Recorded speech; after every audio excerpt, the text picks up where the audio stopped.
Mirzaguda bus ప్రమాద బాధితులకు పరిహారం అందింది. ప్రభుత్వ పరిహారం అందించారు ఎమ్మెల్యే మనోహర్ రెడ్డి. ముగ్గురు కూతురు కోల్పోయిన ఎల్లయ్య గౌడ్కు పరిహారం అందించారు. 21 లక్షల చెక్కును అందించారు ఎమ్మెల్యే మనోహర్ రెడ్డి. మృతులు ఒక్కొక్కరికి కూడా ప్రభుత్వ పరిహారం 5 లక్షలు అందింది. ఆర్టీసీ తరపున 7 లక్షల పరిహారాన్ని అందించారు. ప్రభుత్వ పరిహారాన్ని తండ్రి ఎల్లయ్య గౌడ్ అందుకున్న తర్వాత రోధించారు. ముగ్గురు కూతురు తనకు జీతం పంపారా అంటూ కన్నీళ్లు పెట్టుకున్నాడు తండ్రి ఎల్లయ్య. తన రెండో కూతురు ఉద్యోగం చేస్తూ నెలకు 60,000 సంపాదించేదంటూ గుర్తు చేసుకున్నాడు ఆ తండ్రి. మొత్తం మీద ప్రభుత్వ పరిహారాన్ని అందించేటప్పుడు ఆ సమయంలో అక్కడ ఉద్విగ్న క్షణాలు చోటు చేసుకున్నాయి. భావోద్వేగానికి గురైన ఎల్లయ్య గౌడ్ కంటతడి పెట్టాడు, బోరున విలపించాడు. దీంతో అక్కడ ఉన్న వాళ్ళంతా కూడా ఒక్కసారిగా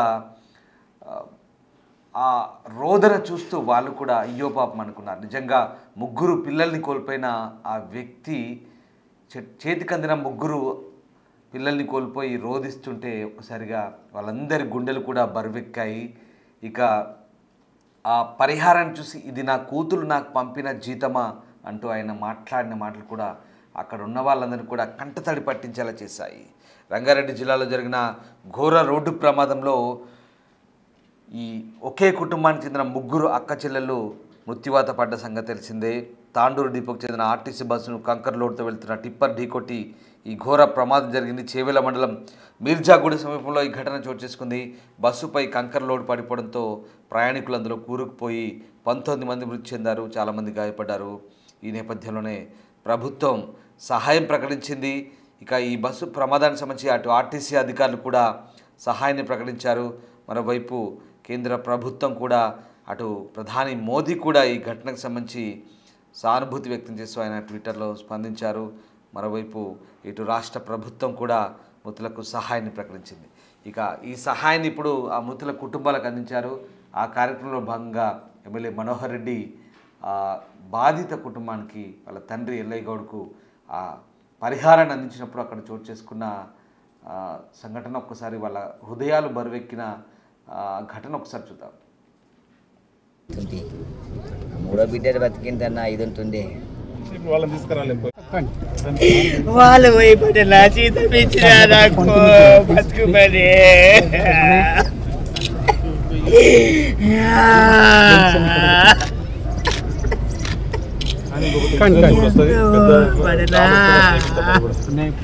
మా బిడ్డలు బతికితే ఎంత మంచిగా ఉంటుంది.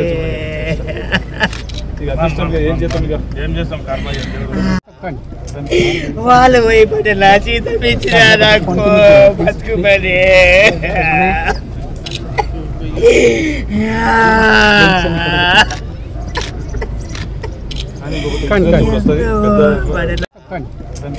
వాళ్ళు పోయిపోతే నా జీతం ఇచ్చినా నాకు బతుకుమని ఒకరైనా పోయి ఒకరైనా మిగిలిన సార్ ఒకరైనా మిగిలాలా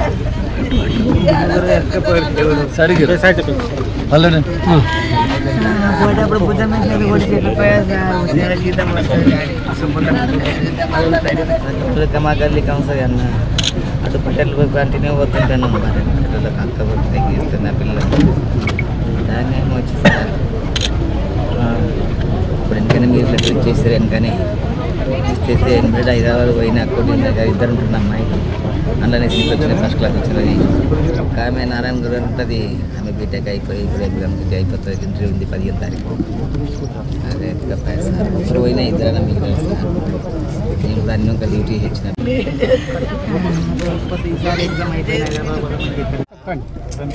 వాళ్ళు పోయిపోతే నా జీతం ఇచ్చినా నాకు బతుకుమని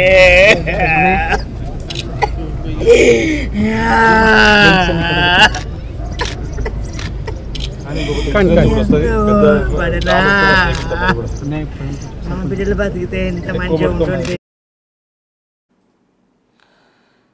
మిర్జాగూడ బస్సు యాక్సిడెంట్ ఘటనలో మృతి చెందిన కుటుంబాలు తమ అయిన వాళ్ళను కోల్పోయి దుఃఖ సాగరంలో మునిగిపోయాయి. వాళ్ళకి ఎంత పరిహారం ఇచ్చినా కోల్పోయిన వ్యక్తుల్ని మాత్రం తిరిగి తీసుకురాలని పరిస్థితి.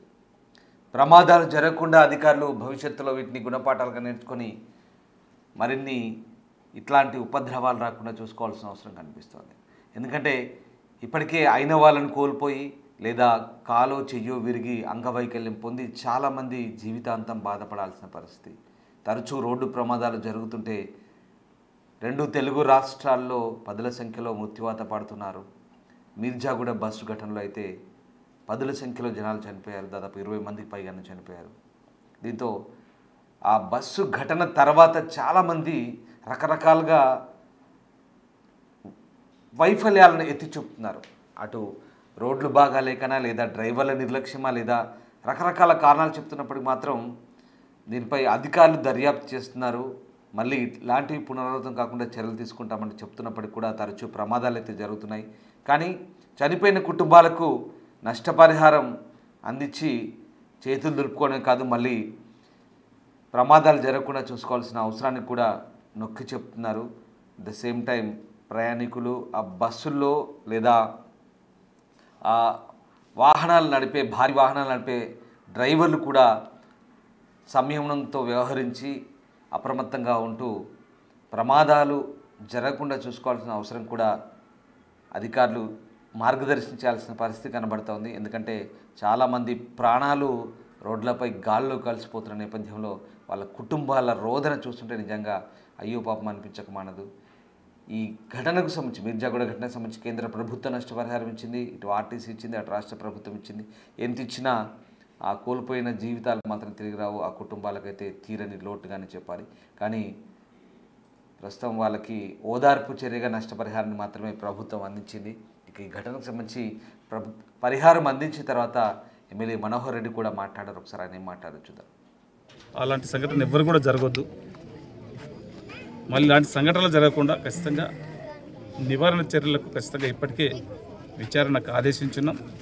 దానికి బాధ్యులైన వారిని ఖచ్చితంగా ఎంతటి వారినైనా వారిని శిక్షార్హులకు చేస్తాం. ఈ కుటుంబానికి మనం అండగా ఉంటాం ఖచ్చితంగా. గౌరవ ముఖ్యమంత్రి గారు కూడా స్పెషల్గా చెప్పి ఖచ్చితంగా వారికి ఆ కుటుంబానికి మనం భరోసా ఇవ్వాలా చెప్పి పంపించిన తర్వాత ఖచ్చితంగా ఒక ఎమ్మెల్యేగా నా బాధ్యత కూడా ఉన్నది. వారికి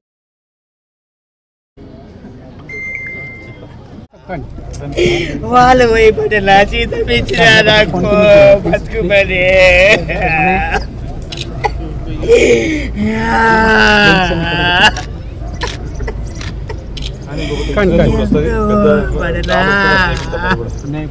మా బిడ్డలు బతికితే ఎంత మంచిగా ఉంటుంది.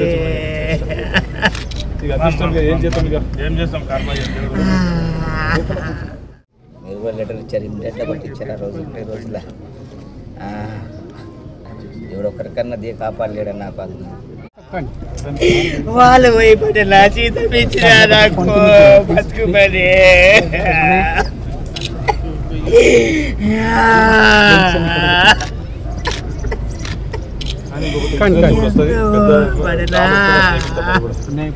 మా బిడ్డలు బతికితే ఎంత మంచిగా ఉంటుంది.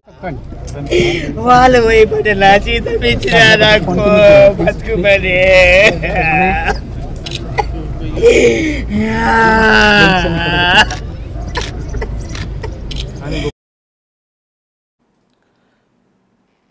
చూసారుగా అయిన వాళ్ళని కోల్పోయి ఆ కుటుంబ సభ్యుల దుఃఖం నిజంగా అక్కడ ఉన్న వాళ్ళందరినీ కూడా కంటతడి పెట్టిస్తుంది. అంతేకాదు చూస్తున్న మనకు కూడా ఒక రకంగా హృదయ విదారకంగా బాధగా అనిపిస్తుంది. ఇలా ఎంతోమంది రోజు తెలుగు రాష్ట్రాల్లోనే కాదు దేశవ్యాప్తంగా రోడ్డు ప్రమాదాల్లో ప్రాణాలు కోల్పోతుంటే అయిన వాళ్ళని కోల్పోయిన వాళ్ళ బాధ వర్ణనాతీతం చెప్పలేం.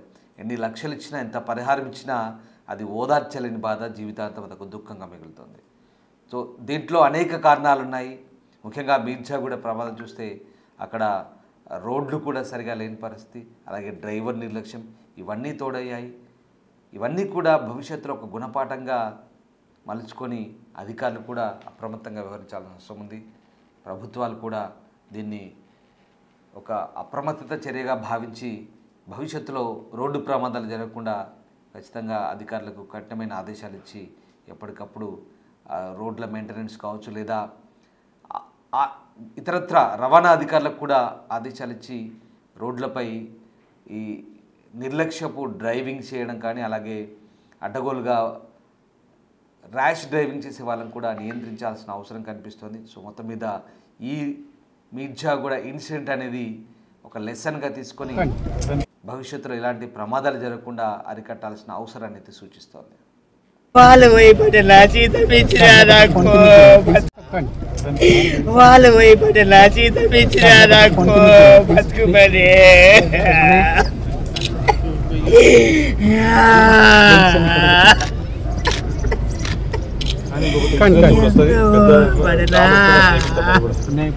మా బిడ్డలు బతికితే ఎంత మంచిగా ఉంటుంది. ఏం చేస్తాం